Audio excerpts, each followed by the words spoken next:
Oh man, have you seen the time? Uh-oh, is it Rant 30? I think it is.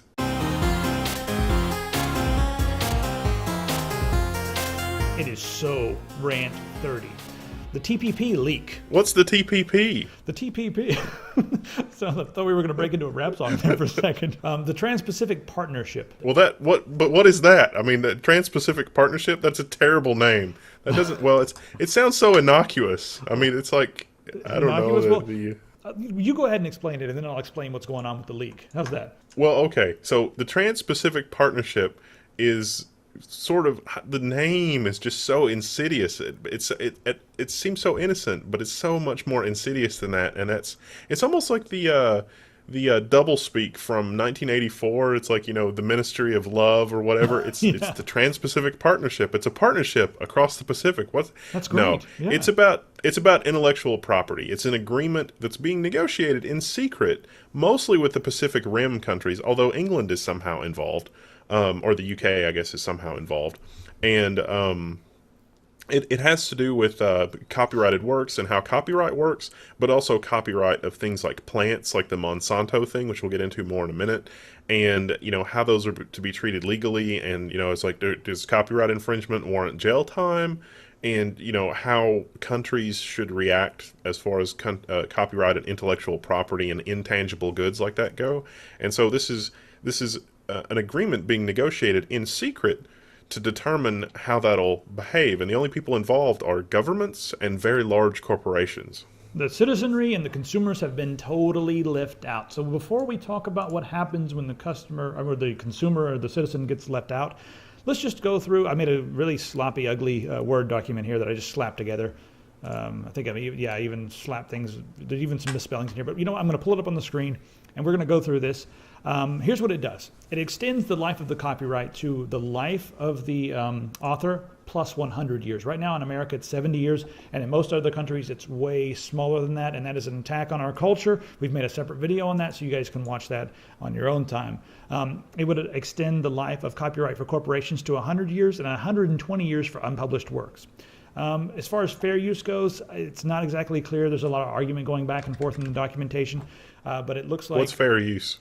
Oh, yeah. Fair use means that if someone else has a copyright on something, you're allowed to use their copyrighted material for criticism. You're allowed to use it, for snippets, for example, and that sort of thing. You're allowed to, But this does away with that. It does away with a lot of it, yes, and that's what the U.S. wants. And the U.S. also wants a lot of the ISPs to be held responsible for infringements, and that would force the ISPs to police things, and they don't have the manpower to do that. So what you would end up getting is the ISPs would, in turn the internet into television, where you would have 5 or 6 channels that they had complete control over, and then they wouldn't have to worry about getting in trouble for copyright. And that's what the U.S. wants, and some other countries are fighting back about this, but I mean, the bottom line is that internet becomes TV, and that is not a good thing.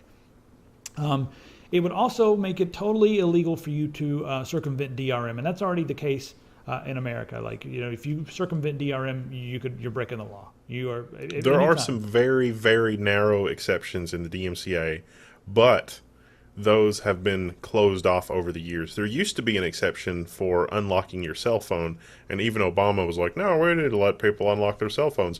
But it's so messed up here that, unlocking your cell phone forcibly, hardware that you own, is a gray area, and it's not legal on consoles either, like doing a mod chip for consoles, unless you can figure it out totally on your own with no resources from the internet, which is, just absurd. Well, what America wants is... they want they want the circumvention of DRM to be illegal, even if the content that you're watching is not copyrighted. Did you hear that? Even if the content is just completely free, it's fair use, it's not copyrighted, it's just whatever. If there's DRM involved and you circumvent that DRM, that is the problem. Not watching the free-to-watch material. The circumvention of the DRM is illegal no matter what. So what you're telling me is that they're taking away the public domain by extending the copyrights, and anything that is hideously old, that is just, 1700s old, we can't let, like if it's, Beethoven as brought to you by Disney, we can't we can't circumvent the controls on that. Is that what you're telling me? So that it's effectively locking us out of the public domain completely, Yes. unless we're getting public domain material from the Cotton Gin or Dead Tree format. That's awesome. That sounds amazing. Yeah, and the other thing that's really interesting is they want DRM on everything.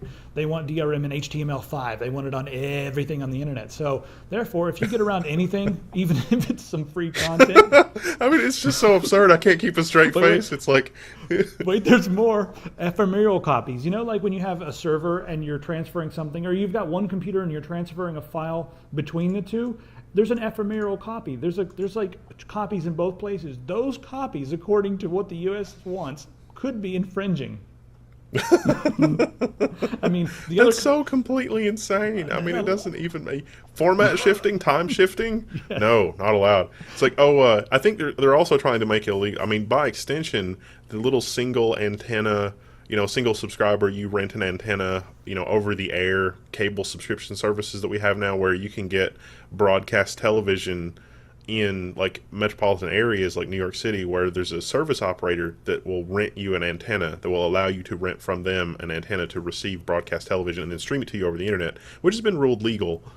This would also sort of close the loophole on technologies like that, because you've got the quote unquote extra copy floating around. So this is, of course consumers are not going to be involved, because they would vent their spleen trying to stop it. Oh, man. The 1996 Telecommunications Act was bad for us, but you can go online and you can obtain copies of that. And we knew it was going on and people were talking about it. People are flying in secret jets. They're taking secret cars to secret locations a mile under the earth, and they do not want anyone to even know about it. So that really worries me. I want to talk now about what happens when the citizenry is locked out of the room. What can happen to us? How are we impacted in all this? And we have a very good example, because right here in the TPP, the U.S. wants all the rest of the world to start putting patents and trademarks on biological material. I'm talking like plants and animals. They want those to be patentable. And most of the other countries are like, you are out of your mind. No, you're crazy. But look, that's happened in this country. Monsanto has put a patent on seeds and therefore has disallowed many farmers from using their own seeds. The farmers can't use their own seeds. They have to buy from Monsanto, or else Monsanto is going to sue them. So they were able to get a patent, and here's the reason they got a patent. They were able to prove that the seeds that they had were unique, completely unique and different enough to justify a patent. However, when they go to the freaking stores, we are like, what, you got a patent on seeds? Well, just tell us which ones are genetically modified. We want to know these things. But when we go to the store, they're not labeled, because Monsanto paid the FDA to say that those products were not unique enough to be different from the original, so they don't need to be labeled. Do you see how we got screwed by not being a part of that? It's just ridiculous. It's different, but it's not different. Yeah, it's different enough to give us a patent. Yeah, we'll take that. But it's not different enough to put a label on it. No. It's not different in that way. So it's Schrodinger's ridiculous. Genetically modified ear of corn. Is that what you're telling me? Schrodinger's corn. Oh my God, that's a great name for a documentary that someone should make. Schrodinger's corn. I don't think anybody would get it except for our viewers. Yeah. All right, and they're all here, so hi everybody. Anyway, I think that's pretty much my rant 30. It's ridiculous. If anybody has any ways that we can get more involved with this, I don't know, because they're locking us out of this, and it's bad for us. So how do we get more involved in all this? How do we get ourselves? We've got to just, at some point, just kick the door down and be like, hey, we're here. Where's our chair? I mean, granted, it's like they don't want the public involved because the public doesn't know. And it's like, well, a lot of the public doesn't know, but the vast majority of the public arguably maybe doesn't know. But the entirety of the public not knowing, no, that is not true.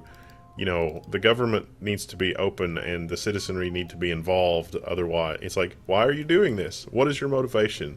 What is there to gain from a corporate standpoint? What is the gain for society? These are not, this is like, third grade questions. This is not hugely complex. I don't understand why it has to be done in secret. That's usually a bad thing. Sunlight is the best disinfectant. It really is. And if there are people there that can't keep up with third grade material, then maybe they don't deserve to know, but the great majority of us do want to know and do care.